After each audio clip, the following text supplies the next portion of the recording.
after a coffee, isn't it? So thank you for this morning. So far we talked about actually dispelling any myths about maths, and it's actually giving you permission, giving you the confidence to overrule any bad feelings you might have had previously about maths and going for it. We've also discussed about strengths and weaknesses. And I'm getting a picture that the weakness could be actually how you involve parents. Am I right? Yes. I'm also picking up that lots of the practical elements. I had someone come and talk to me in the break and said actually it's really important that we see more of how we can involve the practical element. Because I think all too often it is so easy to whip out a worksheet and get the children to do, because it makes us feel better that we've got something to show.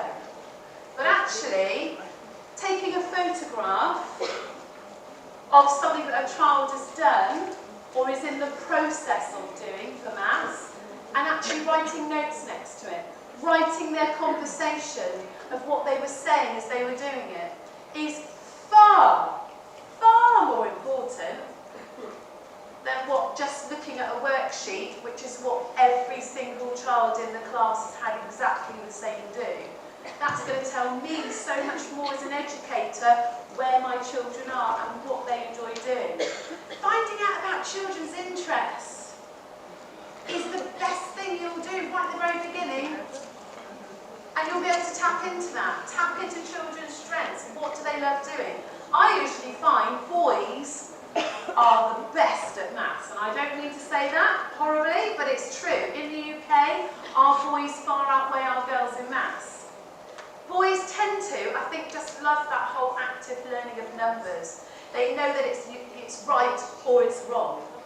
Girls like the more creative side of things, and they're probably a bit scared of numbers.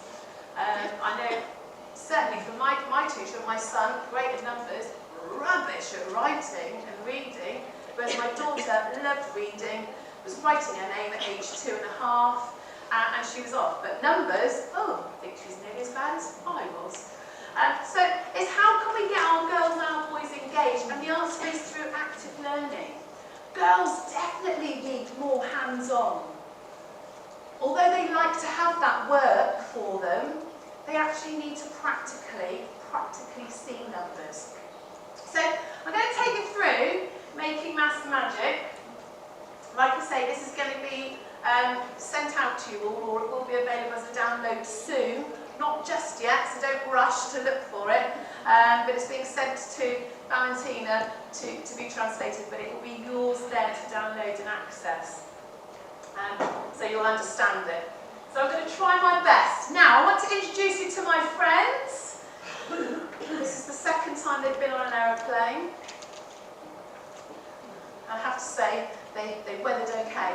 So, maths, young children love to have a character. They love a puppet, they love something that's going to draw them in. And in Making Maths Magic, this is the first character. And he is called Hey. Hey loves numbers. He loves counting. He can't get enough of the numbers. He'd eat them for breakfast, dinner and lunch if he could. He loves counting. The bigger the number, the better. And also, Hey is a millionaire. Sorry, did I hear what you said? Oh, that was rubbish. Come on. He's a millionaire. He's so rich. He owns his own island. Number Island. Oh, that's so much better. Well done. And because he's good with his numbers and good with his counting, that's how he's made his millions. And of course, you'll be telling the children he's a millionaire. No, what's a millionaire? But also, you would get your children going, whoa, just like I did with you. Because children are very good at sitting there, looking like they're listening, but actually inside their head, they're thinking about the cartoons they're going to watch after school. They're thinking about when is it dinner time or when's my mum coming to pick me up. So you need to get that feedback from the children. And you go, right, let's say hello. Hey's going to say hello. Can you say hello to Hey? Brilliant. Hey. Hey, hello. Hey, hello. Hey. In fact, can we all say hi, Hey? Hey. Pardon? What was that?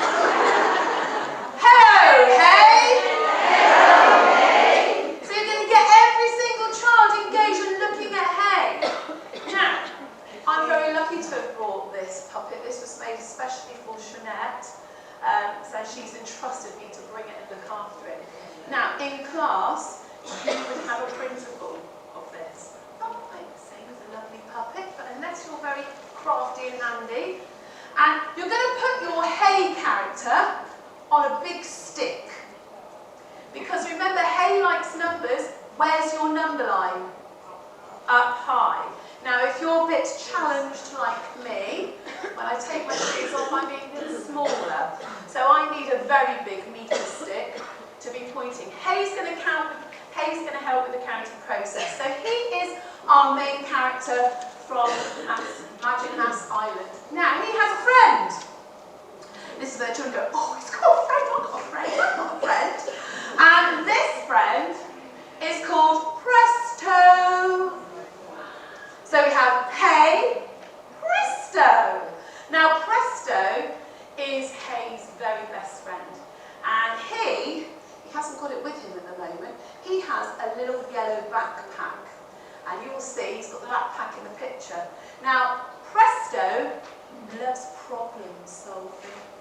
He likes to bring a problem for you to solve. So we might have counting with counting with Hey, and then with Presto we're going to have the problem.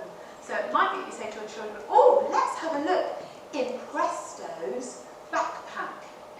And you'll have your question, your maths question of the day. It's going to get them thinking. It might be, can you show me the number, or can you tell me about 5? Can you tell me what 2 looks like? Can you investigate today ways of making 3? He's going to bring that problem to solve. And he hangs around and he helps you to solve it. So there is Hey, Presto, and this is my favourite. I do love this one. This is Abracadabra-doo. I've got a challenge for you.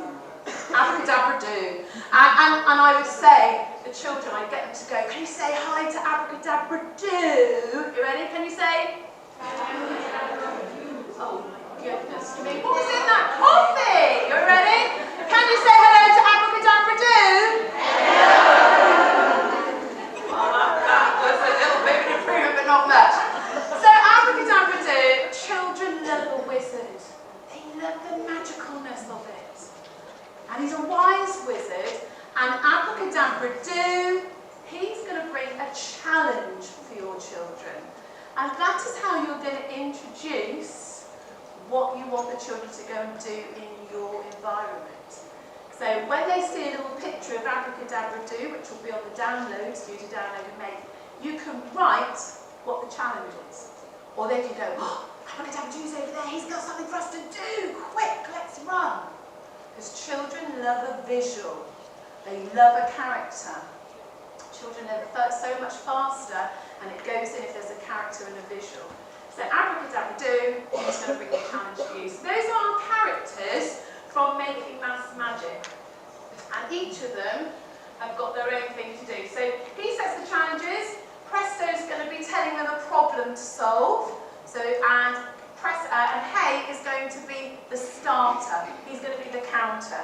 So Making Maths Magic is all based around Magic Maths Island. So you know how children love to imagine, and they love to create, they love to pretend. Well, in your settings, you can create on the wall your own Magic Maths Island. It could be anything visual, and it's got different elements. This is where you're going to bring in your maths elements. So you can introduce it to children and say, this is a story about a faraway place.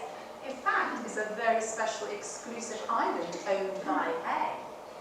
And he's a millionaire, and he owns a whole island, and he's got the biggest house, because if you had lots of money, would you have a big house? Yeah. And then you keep talking about what other big things you might maths island. And he would have 40 bathrooms and 40 toilets. Well, for young children, 40 is like the biggest number ever.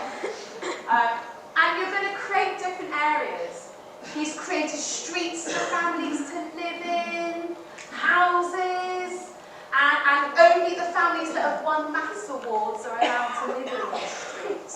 So can you get how actually, through a display, you could have different houses with different children on, working towards maths challenges, owning a house on the island. It also has shops on the island for spending money. That's how we get the subtraction in. When we're doing challenges around subtraction, we're going to go to the shop. And it has a magic wood. And that's for when our children are a little bit older and a little bit more wiser. And that's for division, for dividing, going through the trees. So the millionaire loved the adventure so much that he had magic mountains.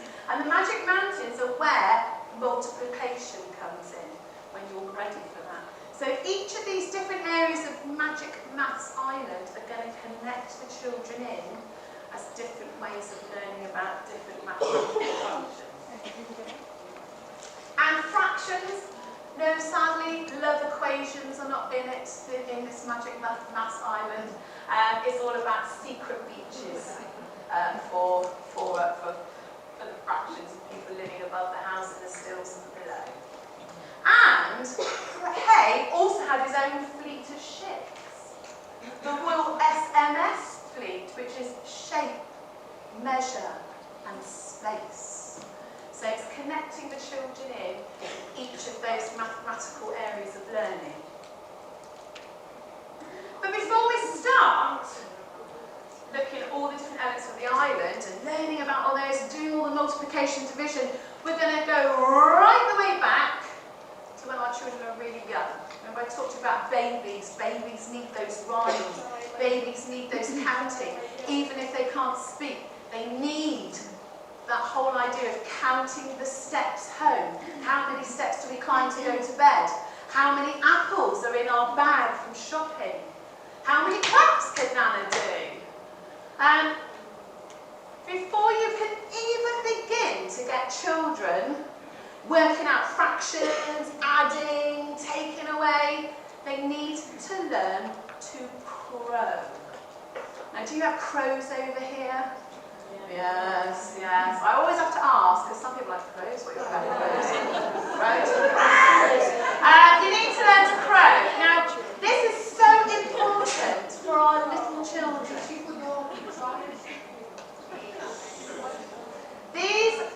These are so important, and is the vital, fundamental steps of maths is learning to crow. And crow stands for, not just the blackbird crow, counting, recognising number, ordering number, and lastly, writing number. All too quick sometimes. We try to skip that and possibly dive into doing formal maths without spending the real quality time in doing this. This is so important. All children need to learn to crow before they can do the formal elements. Now, back in the UK, in nursery and reception, which is our earliest foundation stage, there is no requirement for children to formally record, to formally write. That is not part of the curriculum. That is what would happen in year 1. Of course, we do that because children show that they're ready. So, learning to crow, counting, recognising, ordering and writing. This is where we go right back to needing songs. Now, with the Making Maths Magic, the Spread the Happiness ways, we only sing songs that count up, that count forward. We do not go anywhere near songs which are counting back. We don't even do a countdown of 10, 9, 8, 7. Don't do that. Because children need to understand and they need to be able to count going up, forward first. They need to understand. And we're very, very good at going, right, oh great, we can count to 10, let's start backwards. Or, you know, I know as a teacher, the amount of times I've gone, right, I'm doing a countdown, I want everyone on the carpet, 5, 4, 3, I have to change it, go, right, I'm counting up. By the time I get to 5, I want everyone sat down. So it's a way of changing your practice a little bit and trying to find songs that count up. Now, on our website, you can download for free, okay, they are in English, loads of songs that are counting up. There's hardly any. If you search on the internet, songs that count forward, you're hard pushed to find some. I think there's probably about 19 songs, that's it. And actually children love songs. So Jeanette has actually added some of her own twists on some of these songs as well. And I love this one. When I was 1, I ate a bun the day I went to sea. I jumped aboard a pirate ship and the captain said to me, we're going forwards, backwards, port side, starboard, over the deep blue sea.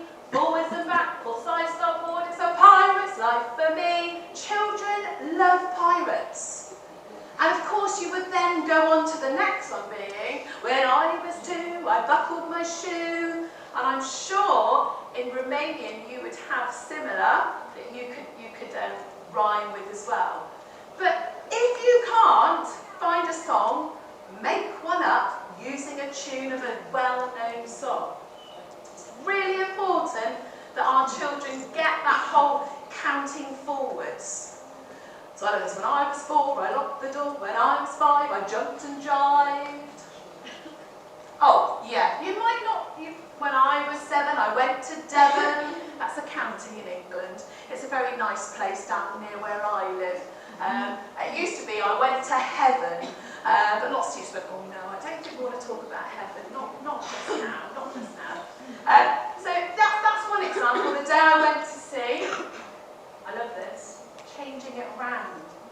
So 1, 2, 3, 4, 5. Once I caught a fish alive. 6, 7, join in. 10. Then I let him go again. Why did you let him go? Because he bit my finger so. Which finger did he bite? This little finger on my right. Now, you can add loads of variations to this. So, children love a little bit of role play. And anything to get rid of that baby shark. Oh, I hate it. The best thing. So, get the children in your starters coming up and acting out the song. They could be little fish. We could even dress up. Children will love you forever if you dress up. And you just have to not pretend anyone's there. I mean, look at me. Here I am being filmed and photographed with the shark on my head. I don't care because I'm having fun. So it would be, 1, 2, 3, 4, 5. Once I caught a shark alive. 6, 7, 8, 9, 10. Then I let him go again. Why did you let him go? Because a shark, he bites you so. Because all the children with sharks. But those kind of songs are going to stay in your children's heads and having a vision of you wearing that silly shark hat, and then you've got to go through and do it again. Who else would like a turn? Children need to learn through rhyme. It's one of the simplest but most overlooked thing ever.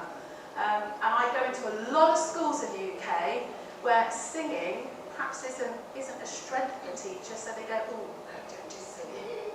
Ooh, children love singing. So there's some other variations there. So you can do a dolphin. So hands pointed like a dolphin's nose. You could have whatever animals you like, but it's the whole process of a counting up song. A really easy one to do. You can tune it into children's interests.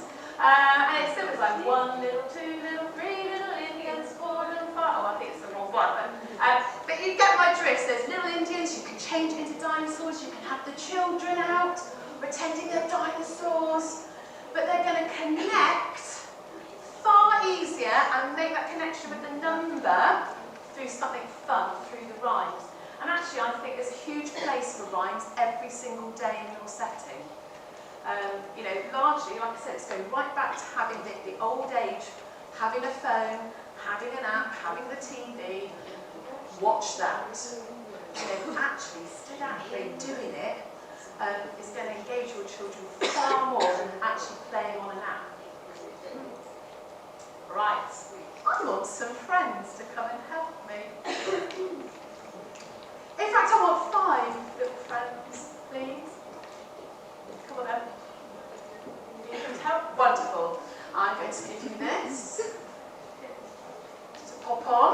I'm going to give you this to pop on. Come on, Crystal. Thank you. Thank you.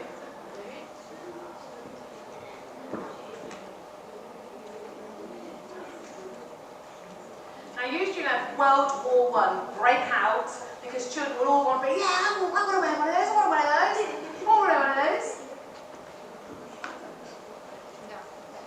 Now, I love doing these kind of things as a bit of a mass warm-up, a bit of a starter to get them going. I have to say, you look amazing, ladies. Truly amazing. In fact, so much so, I've got to do a live picture.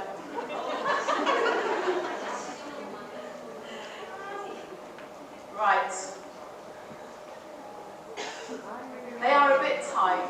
Because they really are for children, 5-year-olds, so you've done all right just to get them on your heads. Right, could you stand in a little row for me for the minute?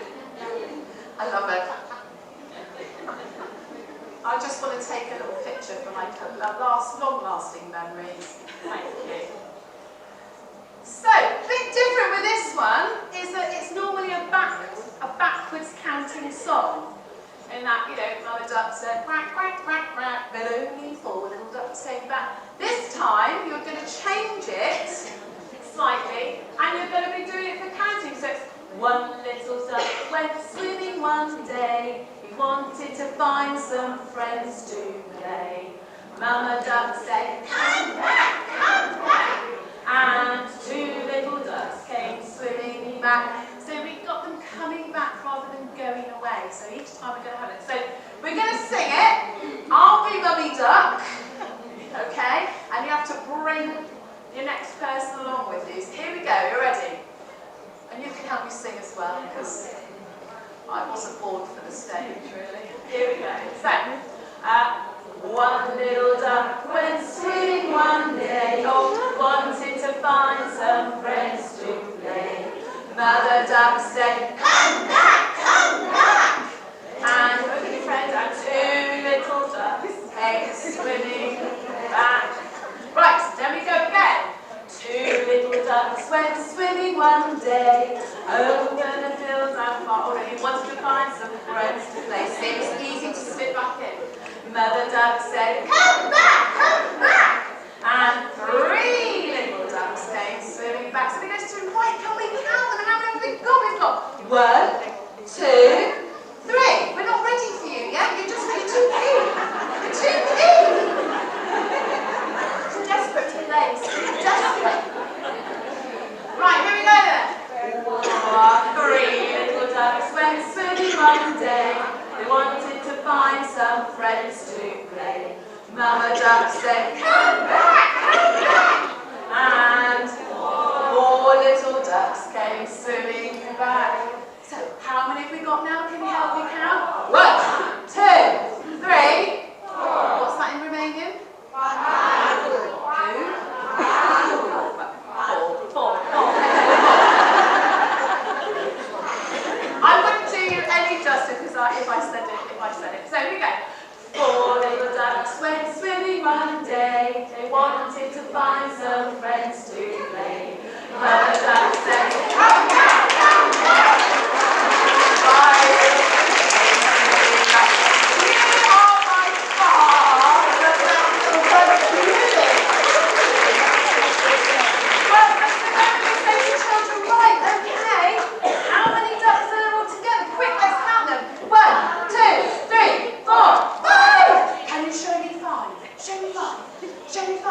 Can you show me a different way of making 5?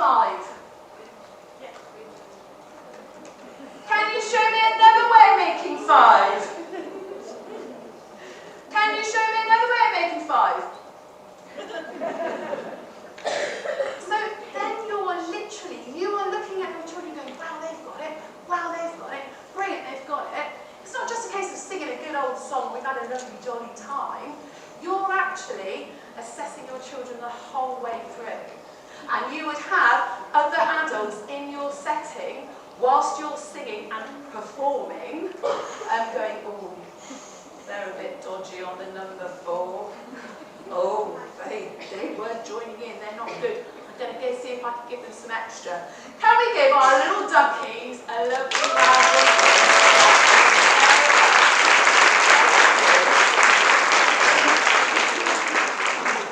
Thank you. Oops. Thank you.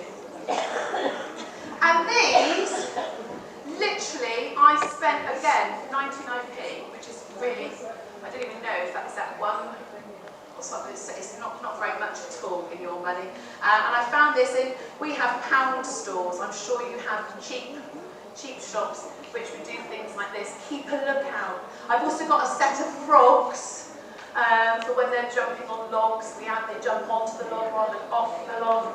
So start thinking about how you can change the songs that you sing to include counting forward. Just stay clear of the counting backwards, because only count backwards when your children are confident in counting, recognising, ordering and writing. Here's another one. 1 potato, 2 potato, 3 potato, 4, 6 potato, 7 potato, 8 potato more. So that's just counting. We play that game where we count by putting our fists on top of each other. Going back to this, so we have put our number line up, we have met the characters, we are ready to start the first part of the Making Maths Magic session. And this is going to involve our friend Hay, because Hay, he likes to count. And this is where digits dance is going to happen. So, I would always start the beginning of my session counting, using the number line. So I would like, and I'm just going to come along and I'm going to get all of these lovely ladies, you are going to come out and help me. Thank you. Thank you. Oh, I'm not counting. 1, 2, 3, 4, 5, 6. So just make it everything you do in your class. You'll be counting crazy. Everything you do, whether it's handing out cups, counting the children in, just count all day long. Right, ladies, could you stand up and come and stand at the front, please? Thank you. Oh, stars. So come and stand at the front. This is where our flipper flappers come into practice, and where the element of physical is going to come into it as well. Now, I'm going to go and stand in front of you, because otherwise you might not be able to see me. You'll certainly hear me, just wait to see me. So Hay's going to love his counting, and you would have the number line above you, and you would have the children in front of the number line so that they're all looking up.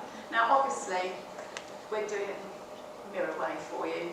And the whole idea is you start each lesson actually physically counting and punching in the numbers, because children need to make that connection between number goes in the brain, number goes in the brain, movement, and it gets the children all up and not being static, because you can go for too long, you know. So we're going to start by just counting, and I would have my big long stick and I'd be pointing to the numbers.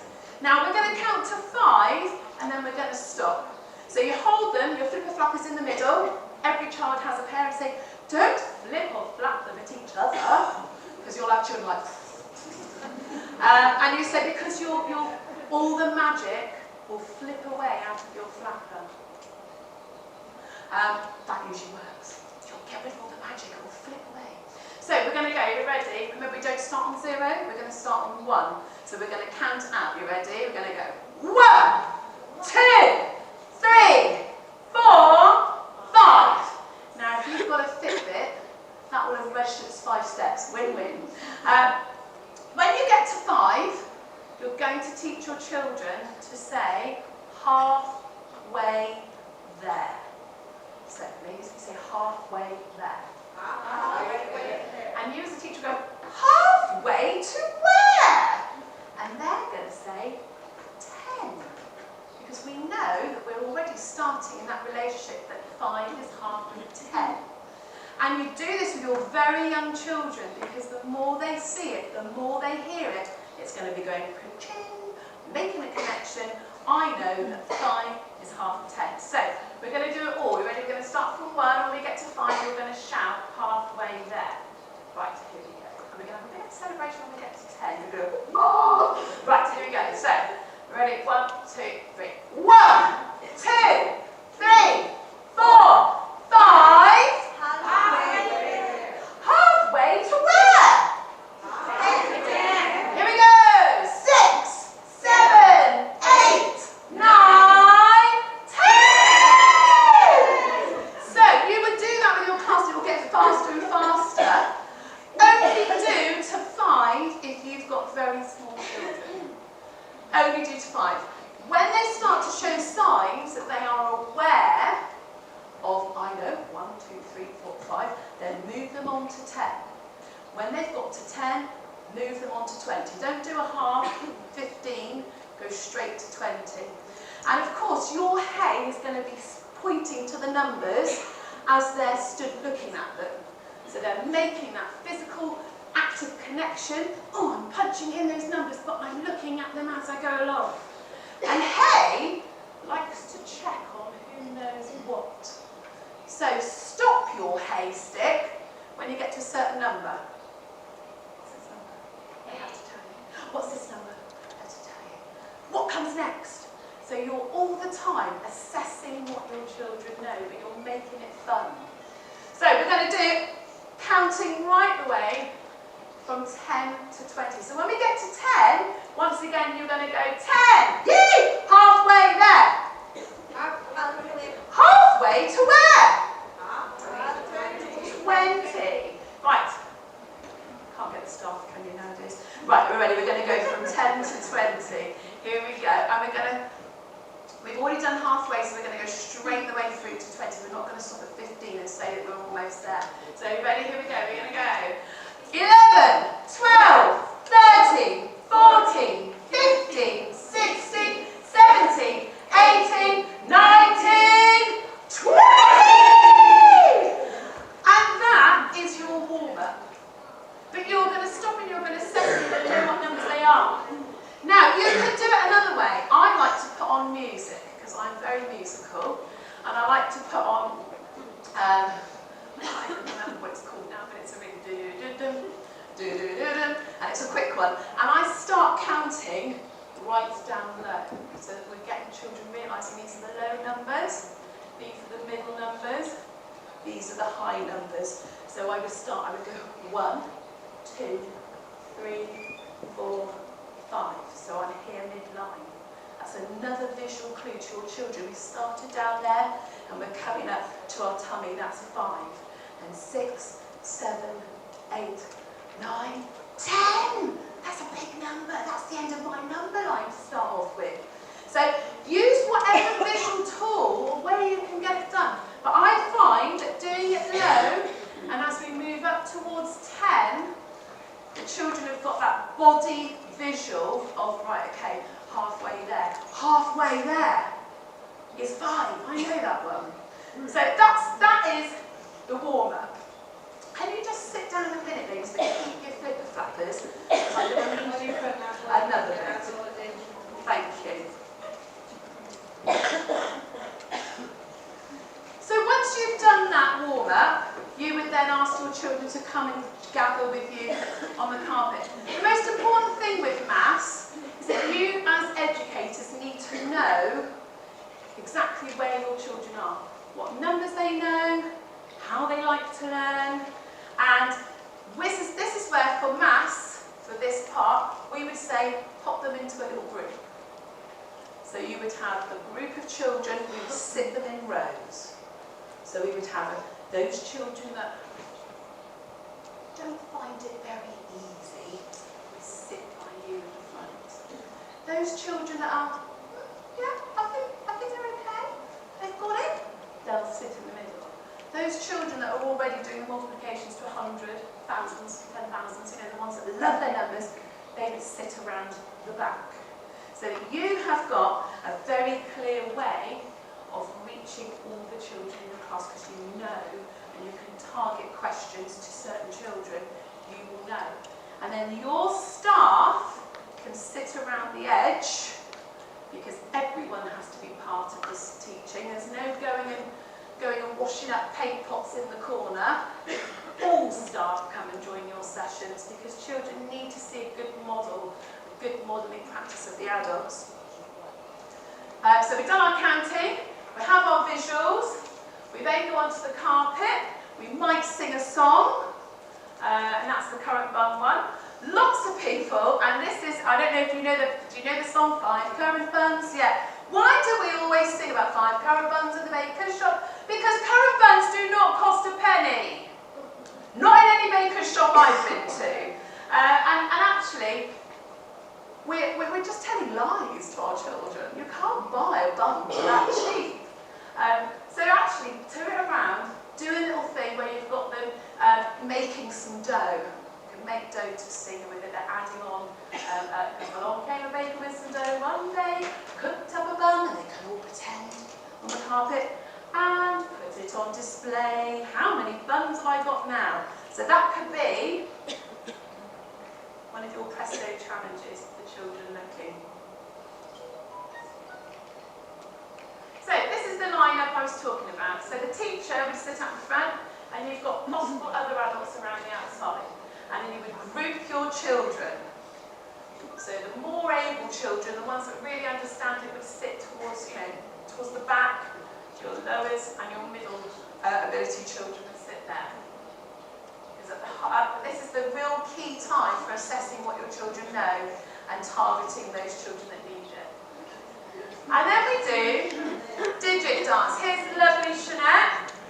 And digit dance is where you're going to use this. Now you would have done your counting warm-up. And if you are teaching the writing element of numbers, then this is how we would teach the formation, how to form the letters. Children need to know what it feels like.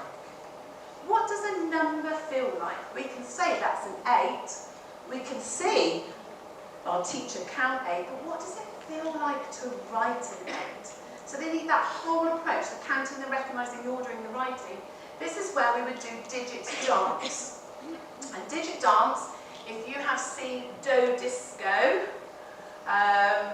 you will know, not squiggle whilst you wiggle, not Do Disco, squiggle whilst you wiggle. I did it last year if you came last year, did the squiggling and the wiggling. Digit dance is the number version. So it's roughly the same movements, but it's the whole idea of actively getting those patterns and those large-scale movements into the brain to help your children be able to write the numbers. So it starts very, very easy, and this is something that we're trialing at the moment, is there's 2 bits to this. There is the element of writing. Oh, thank you. Now this is a shower curtain. I literally went into one of my supermarkets before I came, and this cost me 99p. It is cheap, cheap, cheap. And I don't care that it's going to get ruined, because I can use it time and time again. So if you're worried about the money side, or constant use of paper, a waterproof shower curtain, you can pop it in the washing machine and it's good as new to go the next day. For what we're going to do. So thank you. I'm going to lay that one just there. Thank you. And then I think I'm going to ask, could I have the ladies, not all of you, I'm sorry I can't have you all out here because we won't have enough room, but I'm going to get 1, 2, 3, 4, 5, 6, 7, 8, this row. Could I get you to come and stand here? And we're going to do some movements for that. If you stand that side, I'm hoping I can get the music up.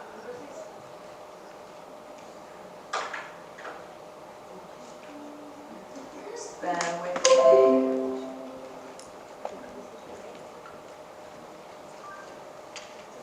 Now, in the actual scheme, it's got some suggestions for music to use. And what I say is when you're first teaching children the movements of certain numbers, don't choose songs that are really fast. Otherwise the children will be like, oh, and they'll be off their heads with absolute happiness. They won't have taken anything in. So what you need to do is we need to start off nice and slow because we're going to teach our children some of the movements. So I'm going to put this on. And if you stand in a line, we're going to have a go at doing the movements together. So the first one we're going to do is we would just start with circles, like this. Circles. Now for young children, that whole notion of creating a big circle but at the same time is quite tricky. So you would probably take that really slow, really slow. And then you're also going to do ups and downs and ups and downs and sides to side to side. Now all of these videos are free on YouTube. If you go to Spread the Happiness TV, you can access Jeanette doing these videos and talking you through it. So I'm going to give you a quick taster, but if you want to go and sit in your pyjamas and a cup of tea and have a look, you can go and do that on YouTube. So, are we ready? We're going to do some movements. So it starts initially with the flipper flappers and the movements. The idea being that this is the physical growth motor connection pathway to the brain. Here we go. A little bit of Tina Turner. Can you all hear it? No. Hello? Tina? Right, okay. Are we ready? Move back. So we're just going to start by just doing some big circles. There's just one left. Good. All the children will be looking at your children and go, oh, great. That's amazing. Can we start at the top and make a big one? Go all the way around. Wow, that's a big one. And back the other way. And then we're going to go up. Then we're going to do the finish. And down. And up. And down. And to the side. Rolling ahead of side. Rolling on the river. And we're going to cross it over. Left a good And job. this is where the children find it really hard, just that midway line to cross over. And then you would carry on doing circles. Now I'm going to stop it before it gets too fast. Keep going, girls.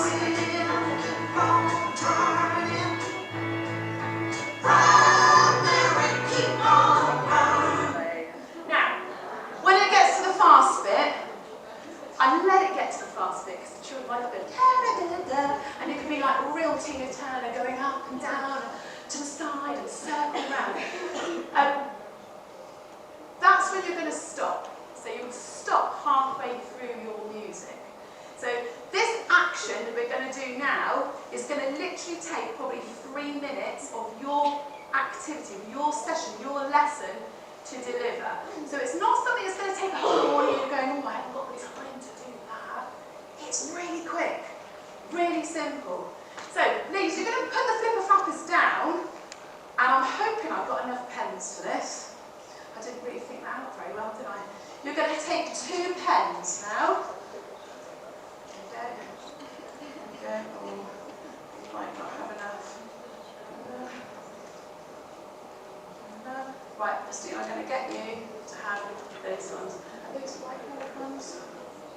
Oh, they're double permanent. Let's see. Yep, that will do, that will do. So, each child will then have 2 pens, 2 crayons or 2 pencils, whatever you choose to use.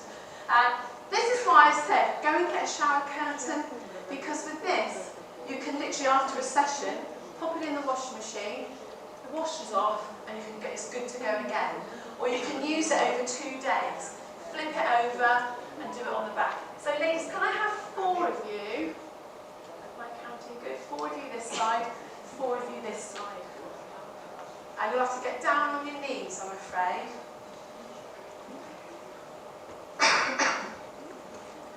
And then you as a teacher, you will have your flip board. I'm going to move it over here so you can see, ladies. And we're going to model it at the same time that the children are going to do it. Remember, this is for number formation. So I'm actually going to just take the music back. You can easily start again. Right. So you've got the lids off pens, ladies. Remember, nobody starts until we all start together. Because you know there'll be one like me. Right, here we go. You know?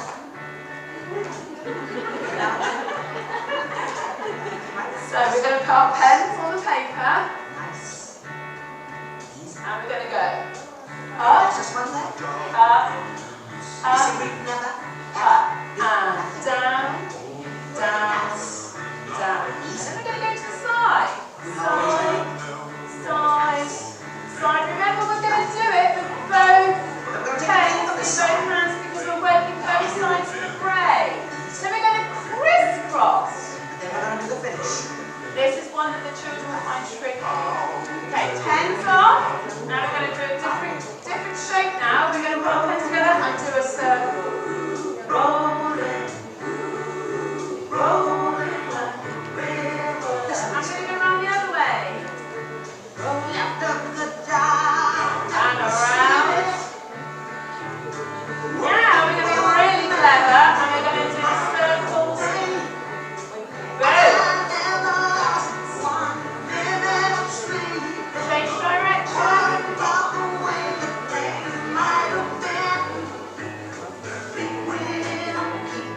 Okay, pens off.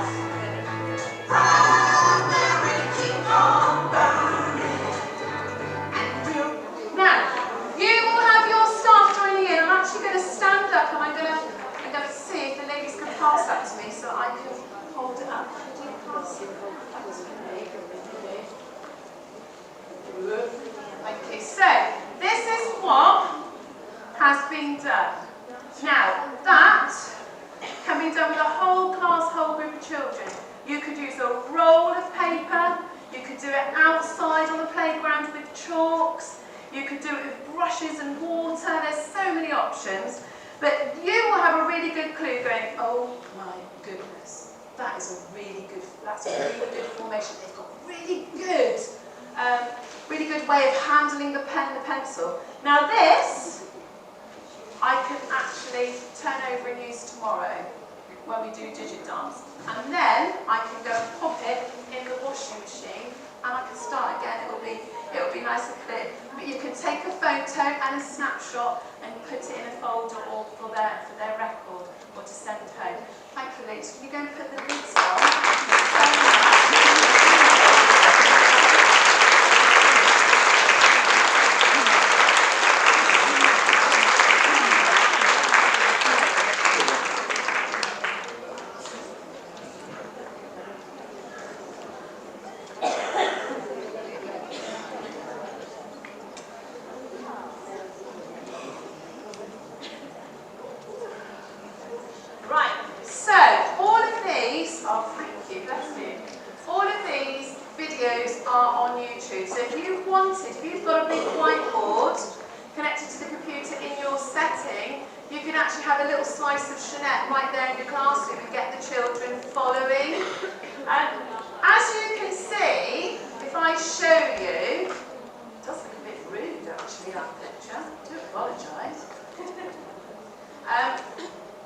Is that you are going doing this, quick 3 to 5 minutes every day at the beginning of the term, but you are actually getting your children to learn how to write those letters.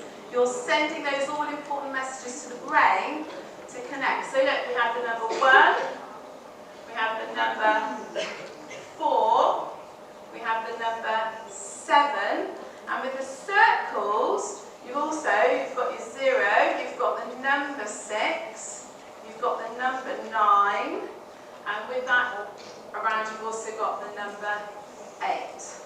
Now, there is movements for number 5. The only ones we don't have videos for is the number 2, because we found that over time, practitioners, educators, teachers, they have their own ways of teaching the number 2. Personally, I'm like the lady that spoke earlier about how she teaches the number 2, and I like to refer to it as a swan for my children. And it's really easy. So start on the swan's beak, we go over the swan's head, down its long neck, and then glide along the water.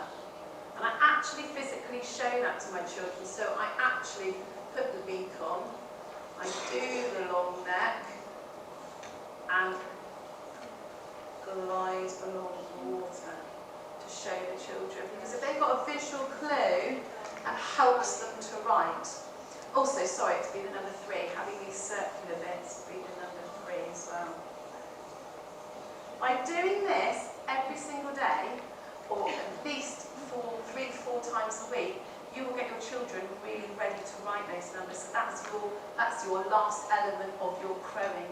You're counting, you're recognising, you're ordering, and you're writing. Now, with the elements that go into the next one, abracadabra do, he's got a challenge for you. Is where you will let the children go out into your provision. You might have a marvellous, magical maths mess, and you might be looking at the number 6 that day. Then there will be something there, the wizard, abracadabra do. He might have a picture of him in there with a number on it, and that will be a visual clue for children to see if they can make groups of 6. Can they find 6? You know, it's just like things like when you've introduced a number, it's saying to the children, look, we've done the circles today because today we're looking at the number 3. You'll be surprised at how many children who are much older, as in Key Stage 2 children at 8, 9 and 10, that still can't form their numbers. It's because they've missed out on this. Their maths process has been rushed. And only when your children are completely confident with counting, recognising, ordering and writing numbers to 10, will you then increase the numbers to 20 and then maybe even start counting backwards.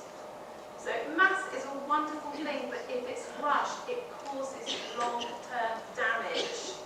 And it's very hard for your children to catch up if they haven't got these groundings of how to write, read, write, count and order. I'm just going to move this over because I've got a feeling for an accident waiting to happen. So here's a picture of the children actually in motion. A nice big long roll of paper. As I drove to my hotel last night, I went past IKEA and got a bit excited. Went, oh! IKEA sell brilliant drawing rolls of paper. That's where I get all mine for doing squiggle, as well as the shower curtain, because you can just quickly roll them up. You can just whoosh, and it takes seconds. Because I know that we waste too much time in early years, too much time packing away, or going to the toilet, or washing our hands, or having a snack, and it eats away into our day. Whereas if we lessened up on things, like if you've got things that make it easy, like just rolling out a paper, scrunching up a shower curtain, quick, done, let's move on. We have a number crew. Children love pirates, and part of our maths is getting songs and characters linked into children's excitement and enthusiasm. I mean, who doesn't love a pirate? Arr, the arties.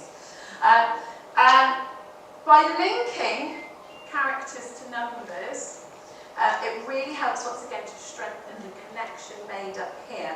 Now, I love this. Jeanette wrote these books, and you can get them online from the shop, but each one has a little tale, each one has a little song, each one has a little card. I, in fact, photocopied all of these and put them up, put them out in my maths area so they could use them.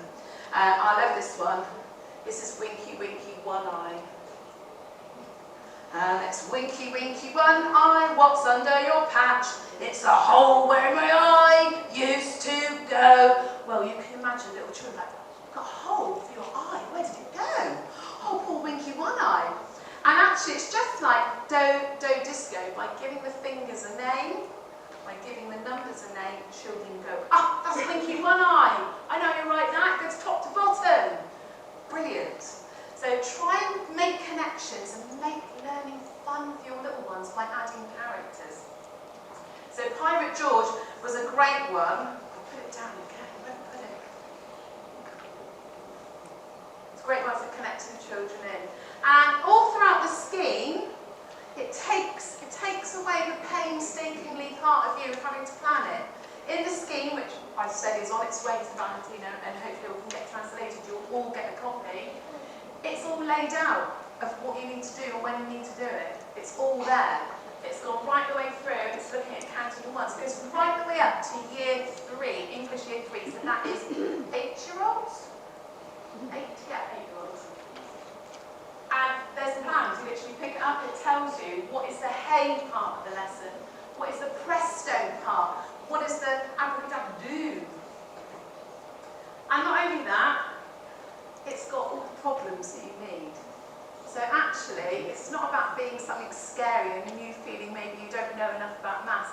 It's all there, but also children just will love any exploring or challenge you give them. They're going to love it. If it's involving really big numbers, boy, do they love it. And particularly if you say to children, right, today we're going to do a challenge that might make your brain hurt.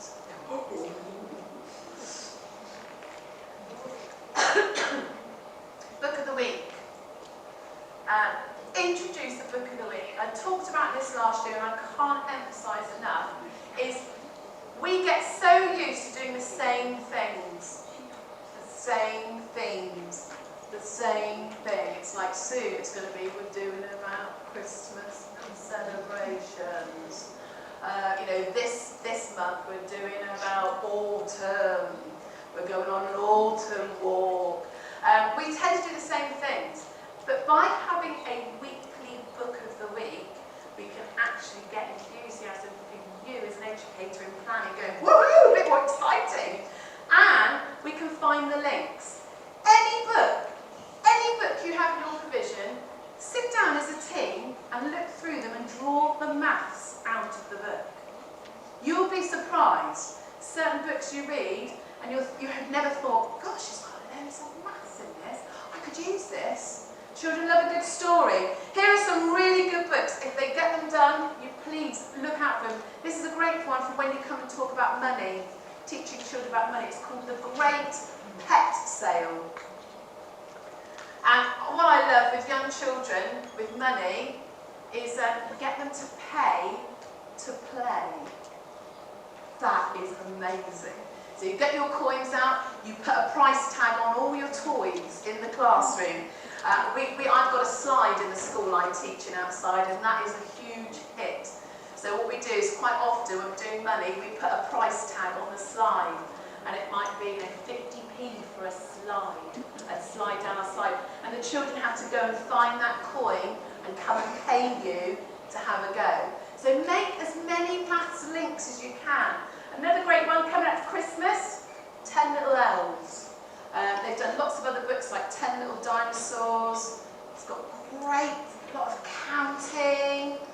But what I'd love you to do is to go back to your settings next week and actually look at the books you've got in your provision and go through it and see if you can pull out the maths elements, because you will be incredibly surprised. And have a book of the week. This one's amazing for counting. How many legs?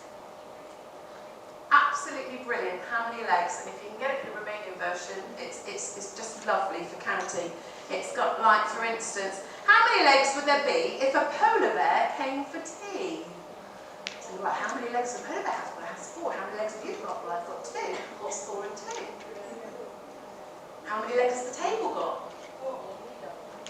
How many legs would be on view if a hippo was invited to? So instantly, wow, right, count, right, let's count. And you need to give them practical things to use to help them count as well.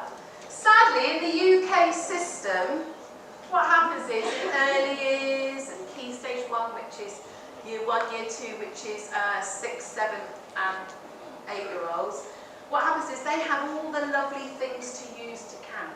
The songs, the counting bits and bobs, the digit dance. And then when they cross the border into key stage 2, they're deemed as, you know it now. It should be in your head. Get on and do it. And that just breaks my heart because children still need counting. I still need to count on my fingers sometimes, and I do, and I'm not ashamed to say. I might go, right, there's that one, yeah, there's that one. I still write down my numbers on a pad of paper if I'm trying to work out things. Because we all learn differently, we all need those skills, and children at a young age need to be taught all those elements of how to help them count. Another great one is, 1 is a snail, 10 is a crab. So snails are 1, you have lots of fun with that. 2 is a person, they have 2 legs. 3 is a person and a snail, so it's good adding. 4 is a dog. So you can do, what is a person, a snail and a dog? How many altogether? Can you show me with the apparatus? But you will be surprised, and you probably haven't looked at books and gone, yes. You've probably got the same books for the same maths things. So go back and have a little look at what you've got. Put out lots of resources. I mean, we did this, both Mark and I, when we worked together, we made these because we wanted children to have that visual when they were ordering things from tallest to shortest. Give children visual aids that they can use, you know, because they realise, well, the tallest is going up and the shortest is going down. And if you want them to order, then they've got those kind of things. We also do longest, shortest as well, can go the other way. And bigger, smaller. Give your children visual clues. Teach them how to recognise how to use it. All too often, we think children know, but actually when they start doing it, we get frustrated because they're like, well, that's wrong, what are you doing?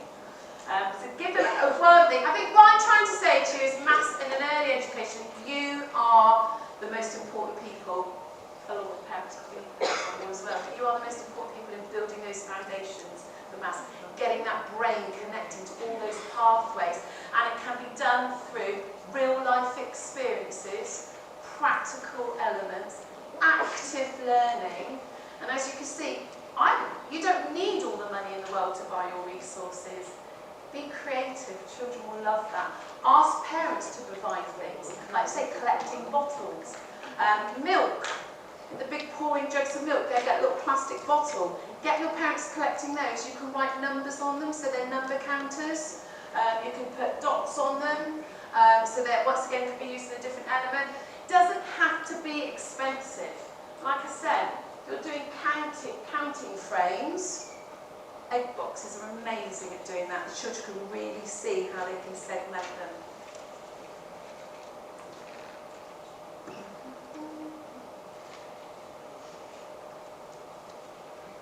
Here's an example of a magical maths mess. This has got all the resources children need. Look how inviting that is, and how many mathematical elements will be covered. So for instance, we've got the weighing scales, we've got the large bowls, small bowls, we've got the numbers, we've got the corresponding dots for that number. In each pot is that many things, and popcorn. We've got popcorn, cheap and easy to make if you've got a popcorn maker. We've got scoops, magnifying glasses, spoons. And actually, don't tell the children what you want them to do.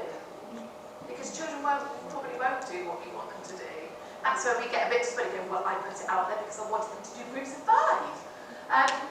what happens. Have the confidence to stand back and see what mathematical things come out of that. That's an easy indoor one. You can do outdoors as well. Collect sticks. Put tape on the end of sticks so it can be counting with sticks. Shells, pebbles, anything. Pine cones, leaves. It doesn't have to cost you anything.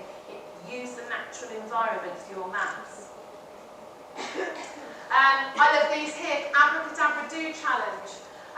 Collect a series of objects from around the classroom and use cubes or a ruler to measure each length. So the thing is, I haven't asked for the whole time for a child to sit down and fill in a worksheet or to sit and do anything in a book. It's all been about that practical learning element. You know, I'm saying, go and find some objects, use a ruler, measure it. But don't just give them a ruler, give them many things. Give them tape measures, meter sticks, anything that we would use to measure. Because children need that wide variety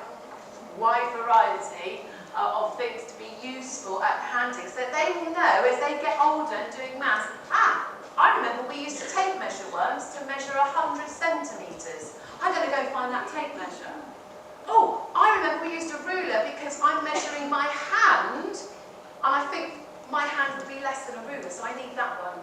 So it's about now is the time in a child's early life to give them all those experiences and all those pieces of equipment. You can come and find lots of things on School to Spread the Happiness. That's a website that we've got. That's where the Making Maths Magic Ski comes, and that's where you can download all the Counting On songs. And of course, I'd love it if you ever make any of your own Counting On songs. It'd be amazing. I'd love to find out about it. But thank you very much this morning. I know it's a little bit early.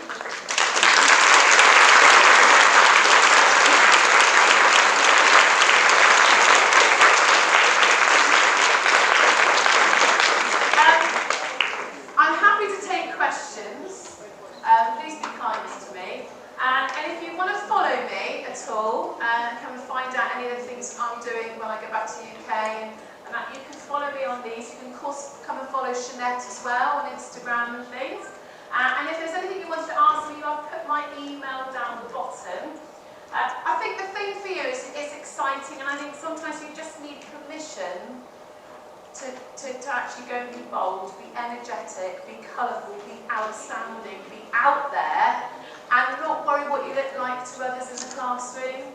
I mean, my colleagues go, oh God, she's dressed up again, what's she doing? But I don't think about what they think, I'm thinking about the experiences of my children, and I know that my children will learn best if they can see it, feel it, do it, explore it, and have the time. So I think, go back, go out there, carry on doing the amazing things you're doing, but actually hope today has given you some more ideas on how to make it more practical and active. And look, I didn't put pen to paper apart from the digit dance.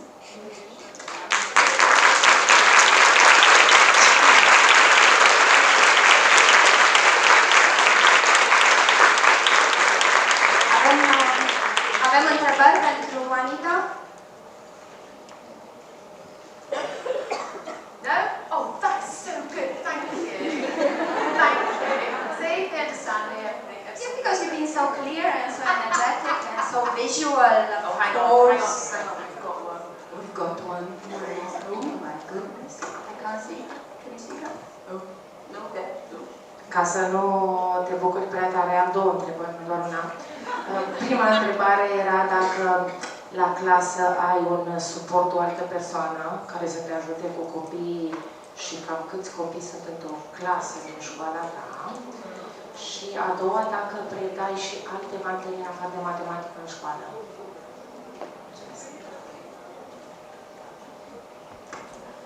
Okay, so I work 3 days a week as an early years teacher and a year 1 teacher. So I do 3 days in reception and 2 days in year 1. So that is 4 and 5-year-olds and 5 to 6-year-olds. So I cover both those So in my class, I would have up to 30 children with me and one other adult.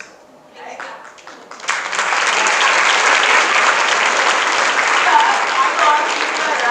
But in our reception class, I worked with Mark, who came last year. I'm back working with him. And we have an open classroom. So we have 2 reception classrooms. And it's open. So there's 60 children. We want 60 children. So 60 children. And because we work so closely with them, and we can move between the 2 classes, I know about every 60 of those children, what their learning is, what they enjoy. And we would both have, so there'll be 2 teachers and 2 teaching assistants. So that would be full time. In year 1, that's a bit different. So in year 1, I'm responsible for 30 children, and I have no adults at all. No adults.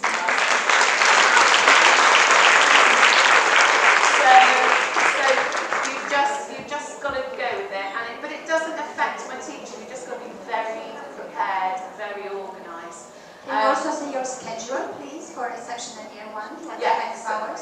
So in reception, the children come into school at 8:45 in the morning, and they go right through till 3:10 in the afternoon. They have a 50-minute lunch. That includes a hot meal, so going in to have their hot meal, and then they get a short playtime, and then they come back into class. So we literally will teach from 8:45 till 11. That would be one segment. So that would have disco, that would have squiggle, white, wriggle, that would have some literacy, some English involved. And then we have a playtime. Then after play, we come in and it might be phonics that we teach. So learning their letter sounds. Then we have a lunch, and then after lunch it's maths. So we do a good hour and a half of maths. That doesn't mean me sat there going, right, we'll do this. It's done exactly that way. So I do a quick count, quick problem solving, and then they're off exploring in the environment, doing the challenges. Year 1, it's exactly the same hours, although they obviously don't have as much freedom to have going off into, it's a bit more formal in year 1, I think that's all I'll say. But I can teach right up to age 8. I have taught older children, but they scare me. They are scary. Me too. They answer you back, yes. What is that about? But no, and I specialise in art as well, art and drama. I don't think you can guess. So yeah, it's not. In English schools, you just are. So I'm earliest teacher in year 1. That is it. We don't go and be taught by separate people. We stay in the same room.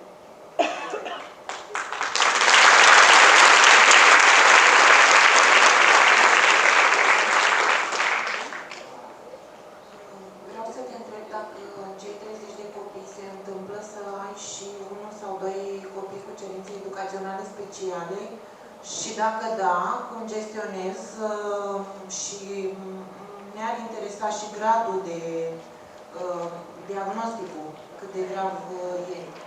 Adică vrem să ne împărtășești din experiența ta, pentru că noi în România ne confruntăm foarte des cu această problemă. Nu avem colegi de sprijin, educatori de sprijin, deci o singură educatoare la 30 de copii și de cele mai multe ori avem 2 sau 3 copii cu cerințe educaționale speciale. Și ne descurcăm foarte, foarte. Mulțumesc! Exactly the same for us in England. You know, there is no money. There is no money in education, and sadly, in the UK, more and more of our services to help specialise with children that have difficulties, regardless of their, are being cut and being squeezed by a lack of money and funds. So largely, we are a class of 30, and we just have to change our provision, change the way that we deliver things, and it may mean that I've got to split my time and be with that one child, and actually my class has to work independently. Obviously, being in the early years, where we have 4 people, might be that one of those adults actually takes a child and works one-to-one away to give them some provision. But largely, you know, it's spinning plates. You know, if I'm on my own with a child that's got, you know, severe needs, it is just trying to manage hour by hour and trying to find different tactics and behaviour. I don't use any kind of behaviour reward systems in my classes because I think it doesn't work. It doesn't work, and children, you'll always have those children that are always wonderful and brilliant, and they just get a bit overlooked because it's those children, they see children actually who've got behaviour issues always getting the praise and getting the nice things, but they don't. So I don't use a behaviour reward, but it's the way I teach. I would say it's active, it's fun, I've got everyone on board, I create a shebang, a party atmosphere. I don't have children sat there going, I don't want to take part. So, you know,